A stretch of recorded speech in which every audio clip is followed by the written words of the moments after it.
Beginners like you and me are a dime a dozen. You're out here swimming, drowning. I'm drowning! You're like, oh, maybe I should start a business of my own. Maybe I should start an e-com business. Yeah, maybe. So yeah, last week I started my own online business. But how do I actually find products? I reckon I can spin some yarns on how to do it. The thing with product research is it's all on the surface. You know that swimming analogy like 20 seconds ago? This is shallow water, easy vibes, sunny days. Would you have thought to look on the world's largest marketplace for products? Maybe, I don't know you. This is YouTube, baby. This is full of rhetorical questions. So let's say you didn't. So we'll start with Amazon movers and shakers. Look within your niche, or if you're a beginner, find a niche that you're interested in. It's going to make a lot more sense that you look at something that you know more about because you're going to have more data about the products inside of that niche. For example, golf. If you don't really know anything about golf, then you're not going to be able to differentiate between a gimmick accessory or something that's actually useful to a player. So when you're looking into niches, try to start with something that you're interested in because you're going to have more data on that subject. Basically, you want to jump into Amazon movers and shakers. Just put that in Google or go to amazon.com/movers and shakers. So today on Amazon movers and shakers, we've got gift cards, Amazon gift cards. Surely you can't really drop ship those. AM FM radio operated portable pocket radio, kind of knockoff toys. You want to filter through all of these departments and find something that you like. The ratings and feedback are pretty intuitive. 1 star, 5 star, go figure. You can see the product ratings and the amount of sales and how far the sales rank has increased to determine saturation. So how do you know if this product is doing well? It is up to you to figure out if it's saturated or unsaturated. Now, I've discussed this in the past, but for beginners, saturated or unsaturated products are really just an arbitrary label that people throw around. There's not really any metric or threshold or definition that I can point to that would give you an objective understanding of what a winning product is. I mean, hypothetically, if we were to say an objective metric for finding a saturated product is once it's sold 5,000 times on Aliexpress. You could just come along, rebrand it, sell it to a different audience, and sell it under a different use, and that product would now be unsaturated. It's all about a time and place compared with your specific creativity and how you market it. So when you see people on YouTube, and myself included, selling winning products, you have to bear in mind that it's going to be quite different for you, unless you're just going to steal what we're doing and just completely, rip us off, which is completely fine. I'm basically finding winning products to teach myself product research so I can really refine if something is saturated or unsaturated. And you're going to be able to do this once you do it many, many times and iterate and discover things just through a natural, organic learning process. I've learned a little bit by now, and so I'm teaching you, so I guess it's not really all arbitrary. Now, when you're doing product research, you don't just want to get lost in a rabbit hole through the internet. You're going to want to keep organized and keep track of things. So let's get a workflow going. Get a Google Doc going or a word processor of any kind and find products on Amazon. Look for products that are selling well, but ones that you think intuitively or through your own research could be marketed at a higher price. When you're looking at a product, try and figure out with the best of your understanding if you could actually sell this to someone for 3 times the price. We can use an extension called Unicorn Smasher, and if you haven't heard about that, you can thank me by smashing that like button. If you want to, you don't have to, it's all good. This app is just basically going to show you a bunch of metrics about products on Amazon. Once you've found a product to your liking that you think is unsaturated and probably a winning product, and one that you could market at a higher price, remember we're always trying to get a 3 times profit margin, take those keywords into Aliexpress. Filter by orders.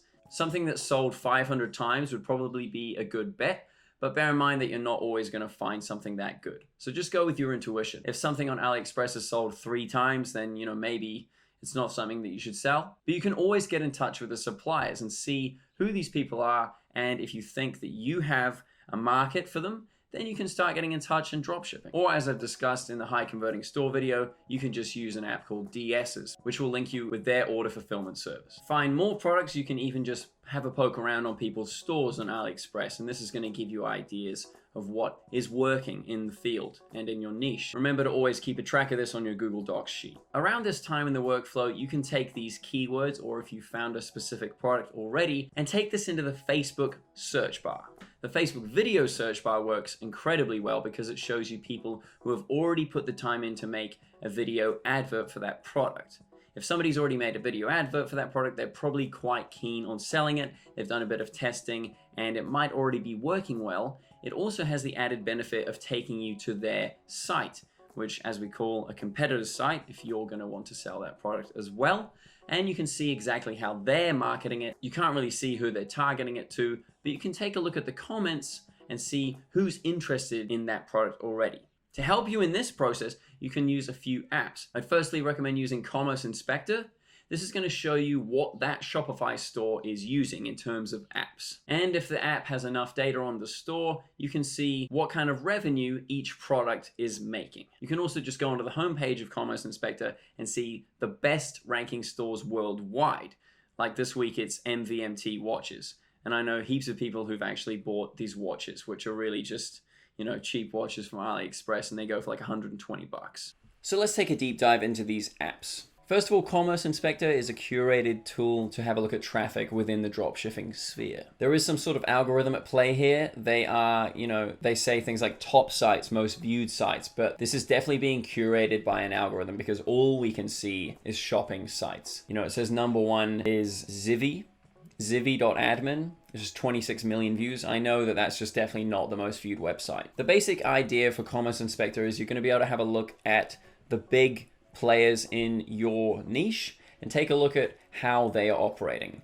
It's completely free. Well, it's not completely free. You can track each of these sites for $1. So we'll just follow through there. You know, that's a bit of a con anyway. It's 99 bucks a month. Nah, it's $49 a month. Let's just follow this through and see what it's actually like. Okay, I'm just gonna say that it's $49 a month, the pro version. But you can get quite a lot of data just from the free version. So just following through to the MVMT breakdown here on Commerce Inspector, we're gonna see exactly how they're marketing their products. You can see exactly how many views they've got and how much revenue they've garnered in the last month. You can see where their traffic came from. MVMT are doing pretty well on the social, and they're also getting a lot of direct traffic because they are quite a big brand in this space. You can follow through and do a bit of research on how they're marketing socially. And then if you follow through onto one of these products, you can see how they're doing it front and center on their website. These watches are really nice, man, but they are hell of expensive.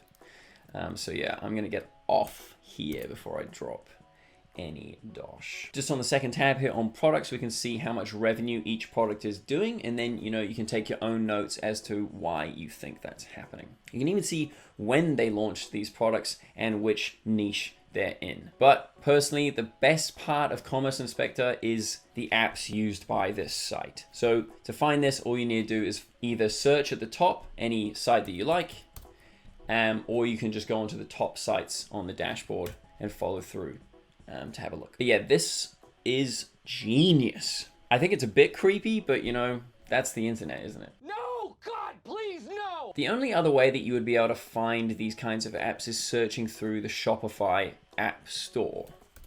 So if you go to Shopify and have a look under apps and then visit the App Store, you're gonna now see everything that is available. The caveat here though is all of these apps are trying to get your attention. You know, they're vying for your money. They really want you to just pick them up. And it's a bit of a swamp here. You're not really sure what's doing well. There's kind of trending apps. It's all being curated by Shopify. There's a lot of layers to what's going on here. And there's heaps of third-party apps like Debutify that aren't even listed on the store. So what you can do to circumvent this is have a look at the best performing websites in the space or in your niche and have a look at what they're using. For example, Looks Reviews, 135,000 stores are using this app. That kind of data right there is showing you what other people are using and what is working well. This is really interesting. You know, a big, massive, well-performing website like MVMT is using apps like Bronto that are only being used by 342 other stores. So that's a really quite a small and specific app that you might not have heard of and you might not have been able to find by yourself on the Shopify App Store. So a tool like Commerce Inspector is going to help you just get a full breakdown of what is working in this space. As I said at the beginning though, it is quite curated, and I don't really know how the algorithm is working. I mean, there's obviously a hierarchy in terms of traffic, but it has a bit of a cap here because I know that this is not the most viewed website in the world. If you really want to dive in though, we're going to have a look at SimilarWeb. This is giving you the most comprehensive view that I know of what is going on the internet. So once you log in, it's going to ask you to build an arena. This is where you can just put in other competitors' stores up against your store, or you can just mix and match and see how things are working within a specific niche. But when I visit the homepage of SimilarWeb, it shows me how different people are getting their news within New Zealand. Stuff.co.nz is performing the best, just in front of the NZ Herald at number 2.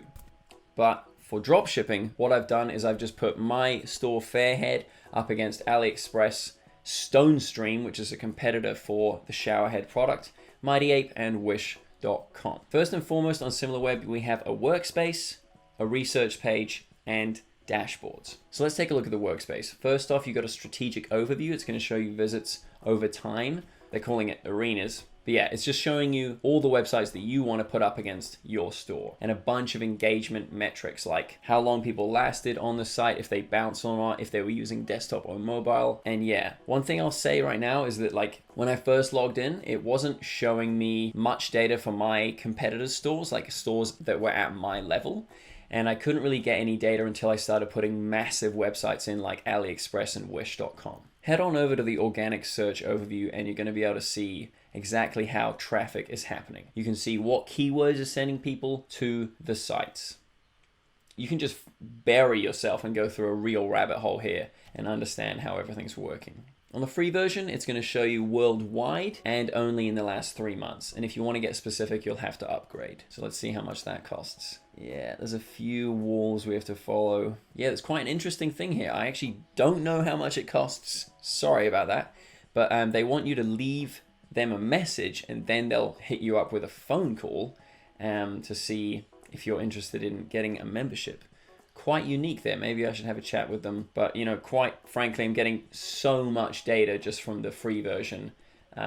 You could probably just sign up for the 10-day trial and do a bunch of research. Thirdly, in the workspace, we've got the referrals overview, which is showing which websites sent traffic to these big players. You can then get in touch with these referral sites and see if you could do something with your own site. Then we can have a look at research. This is where you can just key in anything you want. You can put in your own categories, you can put in apps that are doing well, you can put in any website and any niche. So if I put in showerhead, it's spelt 2 different ways, but we're going to go with it as 2 different words. We can see the websites that are performing the best with that keyword. And then I can follow through and see exactly why these websites are doing best. Like why is bathbodyworks.com absolutely dominating the traffic share? 26% of showerhead traffic is going to bathbodyworks.com compared to only 4.8% going to Home Depot. This is where you're going to have to dive in deep and start making a Google Doc and making notes comparing these different websites. I do really enjoy the layout of this website. It's going to show you a lot of key metrics all over the site actually. Just at the top here, we've got search volume, 1.5 million people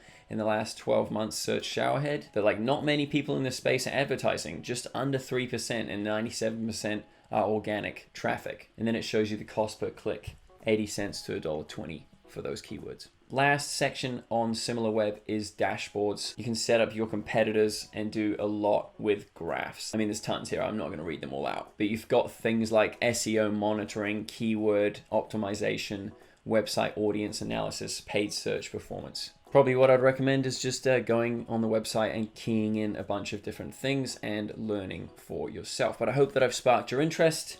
Let's cut back to me with longer hair. So go into these stores, see how they're marketing things, learn from the best. You've always got to look into history and see what has worked. Yeah, you're always going to save time in life by learning from the mistakes that other people have made. You can also use watchcount.com for eBay products and Google Trends for just about anything else. Anyway, that should be a jolly good start for you on product research. You can also see my other videos on product research here. Also, congratulations to that orange guy, Jay. We're gonna give you a free month of the Hustler plan of Debutify, so good on you. You probably already know, but we would have got in touch with you by now. If you want to go in the draw to win a free month of the Hustler plan of Debutify, then just comment below something nice, something creative, which includes the words Debutify, which is actually just one word, not words. But yeah, if you could do that, that'd be so sweet.